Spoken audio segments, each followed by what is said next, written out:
এই দেখো সকালে রান্নাবান্নাতে আমাদের এই অম্বুবাচীতে 12 রকম ভাজা খায়, সেই 12 রকম সবজি কেটে নিয়েছি। এর মধ্যে আছে 10 রকম, আর এর সাথে অ্যাড করব পেঁয়াজ আর কাঁচা লঙ্কা দিয়ে 12 রকম হয়ে যাবে। এই দেখো কালো জিরে ফোড়ন দিয়ে সেটা আমি ভেজে নিলাম। এই অম্বুবাচীর মধ্যে আমাদের এটা খেতে হয়। আর এই দেখো মাগুর মাছের ঝোল রান্না করছি আলু দিয়ে।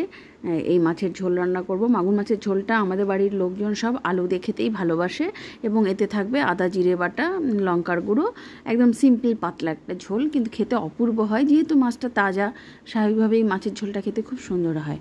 এই মাছের ঝোলটা রান্না করলাম। আর এদিকে কুচো চিংড়ি দিয়ে কচুর লতি আর চিংড়ি করব। চিংড়িটাকে ভেজে নিলাম। এদিকে পেঁয়াজ রসুন কালো জিরে ফোড়ন দিয়ে লতিটাকে ছেড়ে দিয়েছি, দিয়ে লবণ হলুদ দিয়ে বেশ খানিকক্ষণ ঢেকে রেখেছিলাম। তারপরে এতে আদা বাটা, জিরের গুঁড়ো, ধনের গুঁড়ো, লঙ্কার গুঁড়ো দিয়ে কষিয়ে নিয়ে জল দিয়ে মাখো মাখো অবস্থায় নামিয়ে নিয়েছি।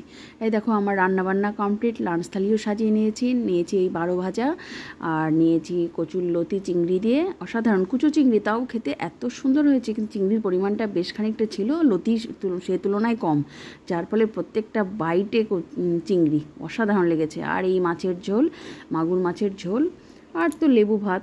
এই ছিল আমার আজকের রান্না বান্না। ঠিক আছে বন্ধুরা, আজকের মতো তাহলে বাই, আবার আসছি আগামীকাল।